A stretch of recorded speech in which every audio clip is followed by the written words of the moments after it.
know we went over pretty much the zocon, but I'm gonna touch on it a little bit more. We all know it's got the omega-3s. That's going to be one of the main ingredients in all the food soaps, the omega-3s, because they are so important. Touched on how it helps with the heart function and all that. It is EPA and DHA enriched. I can't pronounce them. I can try. You probably know they're both acids. EPA and DHA are acids, and they are the main thing in the omega-3s. Deficiency of omega-3 and lateral line erosion. That's going to be the most. That's going to be the one that you see most. If they're deficient in this fatty acid, they're going to get it. It's not when. It's not if. It's when. And you're going for longevity on these fish. I mean, you're not just going to get them for a year and they're gone. Some of these fish we've had for 10 or more years. So you're in this hobby. You're going to feed the fish. You want to keep them for a long period of time, especially when you're spending a lot of money on them. The immune system is going to build that up. It's going to stimulate the appetite, and we talked about that.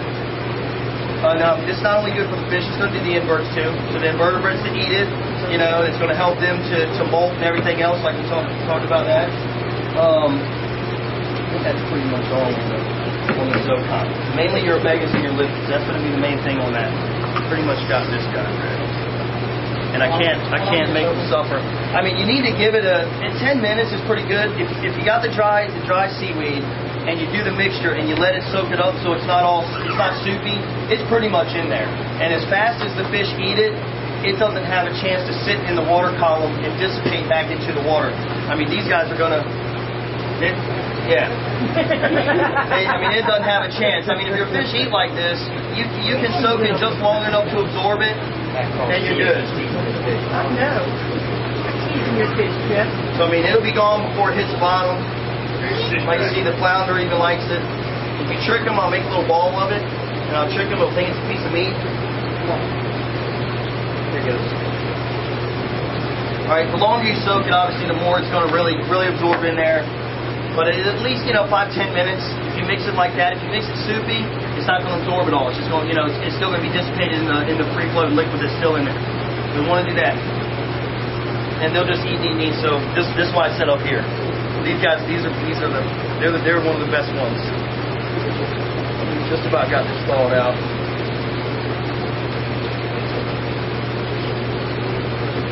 Speed it up a little bit. Now, fine mesh net. Use the green one with the thicker holes. It's going to fall through. You're going to lose a lot of it. Because, I mean, there's eyes. The eyes, pop off these guys when they're in there, and those are good source of protein. So we want to keep the eyes to do a fine mesh. Real easy. Squeeze out. Don't mash it so it mushes it all up. Just squeeze it out. Look at all that. It's a lot of byproduct there. Back in. Take that.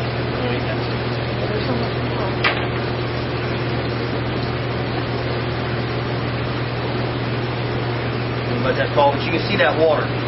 That's nasty. You don't want that. That's all going in your tank. You figure that's only one pack, and you're feeding this every day. A lot of you are feeding it, every day, sometimes twice a day, however much you're doing. Now this is a real good one to use the Zoe Marine. We're going to do on this one because this one's already got the omegas in it. It's not a huge concentration, but it does have it in it because it is a plankton, so it's got fatty acids in it. Now we're back here. Zoe Marine. All right, I'm sure you all seen this one too. It's in my fridge. We use it just like the rest of them every day. So Marine's going to be a little more complex. A few more things in this one. This one's got a lot of bioavailable vitamins and minerals and amino acids. The aminos help for the absorption of those bioavailable minerals, and they also act as a bonding agent to help the fish absorb it. So the aminos, without the aminos, the vitamins and the minerals won't be bioavailable. They'll be there, but they'll just dissipate. They'll be passed through the system, and they won't be absorbed. So the aminos are what's going to help them absorb it, bonds it all together.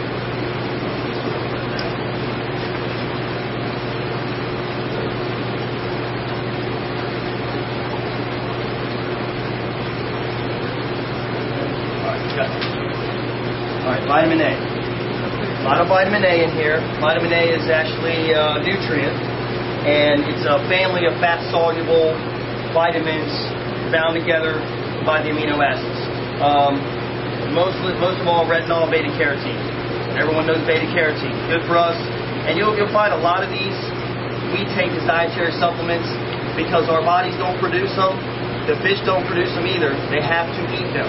They have to consume them and ingest them, and they have to be able to absorb it and process it in their system. We do the green zone on this one. So we got it. It's drained out. If there's a little bit in there, it's not going to hurt it, but I don't like there to really be any leftover byproduct water. Shake it up good. Same thing. You can measure it out. It usually goes in milliliters or tenths of milliliters, drops. You know, you can use a little millimeter syringe or whatever. We're just going to give it just enough to get in there and saturate it. So now we strained it, we thawed it, we strained it, we squeezed out the excess. Now it's ready to absorb and grab up whatever food soap we're going to use on it. You can use whatever you want on it. You can put the omega